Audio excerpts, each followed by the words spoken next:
ওম নমঃ শিবায়। নমস্কার প্রিয় দর্শক বন্ধুগণ, ধনু রাশি তথা ধনু লগ্নের জাতক এবং জাতিকাদের ক্ষেত্রে এই চলরত 2026 সালের মার্চ মাসের 1 মার্চ থেকে শুরু করে পুরোপুরি 7 মার্চ, এই যে সময়কালটি, মার্চ মাসের এই যে প্রথম সপ্তাহটি ধনু লগ্নের জাতক জাতিকাদের ক্ষেত্রে এক গুরুত্বপূর্ণ পরিবর্তনের সময় হবে। এই সময় আপনার সাহস এবং গতিশীল একান্তই কিন্তু বৃদ্ধি পাবে। আপনার রাশির অধিপতি বৃহস্পতি বর্তমানে আপনার সপ্তম ঘরে কিন্তু অবস্থান করে আপনার রাশিকে পূর্ণ দৃষ্টি দিচ্ছেন, যা আপনার ব্যক্তিত্বে এক স্বর্গীয় সুরক্ষা কবচ কিন্তু যোগ করবে।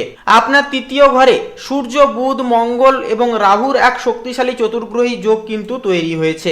আমরা প্রত্যেকেই জানি তৃতীয় ভাব হলো পরাক্রম, যোগাযোগ এবং ছোট ভাই বোনের স্থান। 2রা মার্চ থেকে শুক্র আপনার আবার চতুর্থ ঘরে একান্তই উচ্চস্থ হয়ে প্রবেশ করছে এবং সেখানে আগে থেকেই শনিদেবের অবস্থান ছিল এবং শনিদেবের সাথে কিন্তু মিলিত হতে দেখা যাবে। এছাড়াও আপনার নবম ঘরে কেতু অবস্থান করছে এই সময়। তো বন্ধুরা, বুঝতেই পাচ্ছেন ধনু লগ্নের জাতক জাতিকাদের ক্ষেত্রে সময়টা কতটা গুরুত্বপূর্ণ মেলবন্ধনে আসতে চলেছে।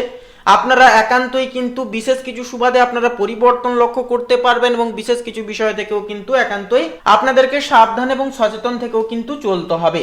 তো বন্ধুরা, আপনাদের ক্ষেত্রে বলি, অবশ্যই আজকের এই আপডেটটি শুরু থেকে শেষ পর্যন্ত অবশ্যই সম্পূর্ণরূপে দেখার চেষ্টা আপনারা অবশ্যই করবেন। সম্পূর্ণরূপে আপডেটটি দেখলে পরে আপনারা মনোগত সমস্ত প্রশ্নের উত্তর কিন্তু পেয়ে যাবেন এবং অজানা বিষয়ে কিন্তু অবগত হয়ে চলতে পারবেন। সেক্ষেত্রে সম্পূর্ণ আপডেটটি দেখে কোনো রকম কোনো প্রশ্ন থাকলে অবশ্যই কমেন্ট বক্সে আপনারা লিখে জানাতে পারেন। এছাড়াও ভক্তি ভরে অবশ্যই লিখে যান ওম নমঃ শিবায়, হর হর মহাদেব। অবশ্যই দেবাদিদেব মহাদেব আপনাদের সমস্ত মনের ইচ্ছা কামনা বাসনা একান্তই পূর্ণতা করবেন এবং একান্তই অনায়াসে কিন্তু আপনারা আশীর্বাদে ভরপুর থাকবেন। তো বন্ধুরা, এই যে সময়কালটি একান্তই কিন্তু আপনাদের ক্ষেত্রে যেহেতু পরিবর্তনের সময়, তো সেক্ষেত্রে বলাই যেতে পারে ধনু লগ্নের জাতক জাতিকারা কিন্তু আকস্মিক কিছু প্রাপ্তির সুবাদেও কিন্তু আপনারা পড়তে পারেন। প্রথমে বলি পারিবারিক জীবনের বিষয় নিয়ে। দেখুন, পারিবারিক ক্ষেত্রে এই সপ্তাহটি অত্যন্ত লাভদায়ক এবং আনন্দদায়ক হবে। আপনার চতুর্থপতি বৃহস্পতি সপ্তমে থাকা এবং 2রা মার্চ থেকে চতুর্থ ঘরে একান্তই উচ্চস্থ হয়ে প্রবেশ করায় বাড়িতে সুখ ও শান্তি দুই বৃদ্ধি পাবে। নতুন কোনো আসবাবপত্র বা যানবাহন কেনার জন্য এটি একটি চমৎকার সময় হবে। মায়ের সাথে সম্পর্কের একটা উন্নতি হবে এবং তাদের স্বাস্থ্যের একটা কিন্তু উন্নতি ঘটবে। তবে তৃতীয় ঘরে মঙ্গল ও রাহুর প্রভাবে ভাই বোন বা প্রতিবেশীদের সাথে কোনো কিছু বিষয় নিয়ে মতবিরোধী কিন্তু একটা হতে পারে। তাই বলবো কথোপকথনে ধৈর্য ধরাটা কিন্তু বা ধৈর্য বজায় রাখাটা কিন্তু যথার্থভাবে জরুরি। প্রেম ও দাম্পত্য জীবনের ক্ষেত্রে বলি, দেখুন দাম্পত্য প্রেমের ক্ষেত্রে এই সপ্তাহটি ধনু লগ্নের জন্য আশীর্বাদ স্বরূপ হবে। আপনার সপ্তম ঘরে স্বয়ং বৃহস্পতির অবস্থান দাম্পত্য জীবনে পারস্পরিক শ্রদ্ধা ও বিশ্বাস বস্তুকে কিন্তু বহুগুণ বাড়িয়ে দেবে। যারা অবিবাহিত জাতক জাতিকাগণ রয়েছেন, আপনাদের জন্য কোনো একান্তই সম্ভ্রান্ত পরিবার থেকে বিয়ের প্রস্তাব কিন্তু আসার একটা প্রবল যোগ রয়েছে।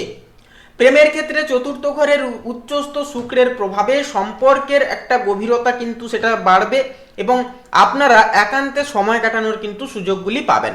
তবে নবমস্ত কেতুর কারণে সঙ্গীর সাথে মাঝে মাঝে কোনো আধ্যাত্মিক বা তাত্ত্বিক বিষয় কিন্তু একটা মতভেদ হতে পারে, যা বলবো এই সময় এড়িয়ে চলাটা কিন্তু যথার্থভাবে প্রয়োজন হবে। কর্মজীবন ও পেশাগত জীবনের ক্ষেত্রে বলি, দেখুন কর্মজীবনে এই সপ্তাহটি আপনার পরাক্রম ও সাহসিকতা প্রমাণের এক অন্যতম সময় কিন্তু হয়ে উঠবে। তৃতীয় ঘরে মঙ্গল ও সূর্য পাশাপাশি রাহুর অবস্থান আপনাকে কিন্তু কর্মক্ষেত্রে অদ্যম জেদ ও সাহস কিন্তু প্রদান করবে। যারা মার্কেটিং, সাংবাদিকতা, টেলিকমিউনিকেশন, সেলস এবং সৃজনশীল লেখালেখির সাথে যুক্ত, তারা বড় কোনো সাফল্য কিন্তু এই সময় পাবেন।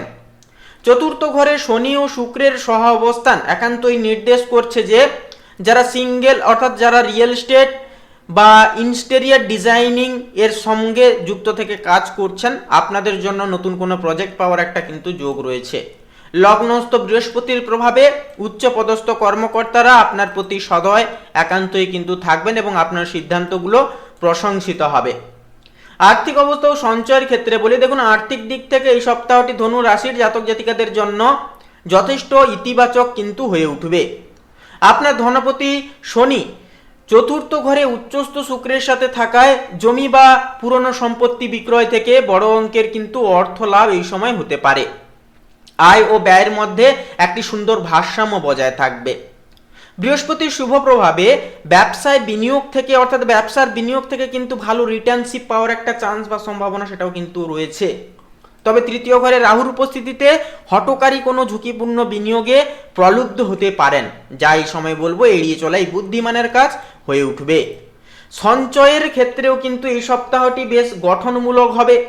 মানসিক ও শারীরিক স্বাস্থ্যের বিষয়ে বলি, দেখুন স্বাস্থ্যের দিক থেকে ধনু রাশির জাতক জাতিকারা এই সপ্তাহে বেশ সবল থাকবেন। লগ্নস্থ বৃহস্পতির দৃষ্টি আপনাকে মানসিকভাবে শান্তি ও প্রফুল্ল রাখবে। তবে তৃতীয় ঘরে মঙ্গল ও রাহুর অবস্থানের কারণে ঘাড়, কাঁধ বা বাহুতে ব্যথার সমস্যা হতে পারে। মঙ্গলের প্রভাবে রক্তে শর্করার মাত্রা বা রক্তচাপের সামান্য হেরফেরও কিন্তু ঘটতে দেখা যেতে পারে। নবমস্ত কেতুর কারণে মাঝে মাঝে মানসিক উদাসীনতাও কিন্তু আসতে পারে। তাই বলবো নিয়মিত শরীরচর্চা ও প্রাতঃভ্রমণ আপনার জীবনী শক্তিকে আরো বৃদ্ধি করবে। তো সামগ্রিকভাবে বলা যেতে পারে এই যে 1 মার্চ থেকে পুরোপুরি একদম 7 মার্চ এই যে সময়কালটি ধনু লগ্নের জন্য বিজয় ও পারিবারিক সুখের এক অন্যতম সময় হবে। তৃতীয় ঘরের শক্তিশালী গ্রহপুঞ্জ আপনার আত্মবিশ্বাসকে তুঙ্গে রাখবে এবং সপ্তমস্ত বৃহস্পতি আপনাকে সঠিক দিশা দেখাবে। চতুর্থ ঘরে শুক্রের উচ্চস্থ হওয়া আপনার গৃহজীবনে একান্তই কিন্তু স্বর্গীয় সুখ এনে দেবে। এই সপ্তাহে আপনার প্রধান মন্ত্র হওয়া উচিত সাহসের সাথে বিচক্ষণতার সমন্বয়। নিজের প্রচেষ্টায় আপনি এই সপ্তাহে কিন্তু এমন কিছু অর্জন করবেন যা দীর্ঘমেয়াদে আপনার সামাজিক মর্যাদাকে বৃদ্ধি করবে। মহাজাগতিক এই যে আশীর্বাদ, যা আশীর্বাদে কিন্তু আপনার এই সপ্তাহটি অত্যন্ত সফল ও শান্তিময় কিন্তু হয়ে উঠবে। তো বন্ধুরা, আজকের এই পর্বটি এই পর্যন্ত। পর্বটি কেমন লাগলো তা অবশ্যই কমেন্ট বক্সে লিখে জানাতে ভুলবেন না। এছাড়াও নিজেদের ভক্তি এবং শ্রদ্ধা জ্ঞাপন করে লিখে যাবেন অবশ্যই ওম নমঃ শিবায়, হর হর মহাদেব। দেবাদিদেব মহাদেবের আশিসে আপনাদের সমস্ত দুঃখ ঘুচবে, জীবন কিন্তু একান্তই উন্নতিতে ভরপুর হয়ে উঠবে। এছাড়াও একটি লাইক দিয়ে আমাদের এই চ্যানেলটিকে সাবস্ক্রাইব করে বন্ধুরা পাশে থাকতে ভুলবেন না। আপনারা ভালো থাকুন, সুস্থ থাকুন, সর্বদা সচেতন থাকুন। নমস্কার।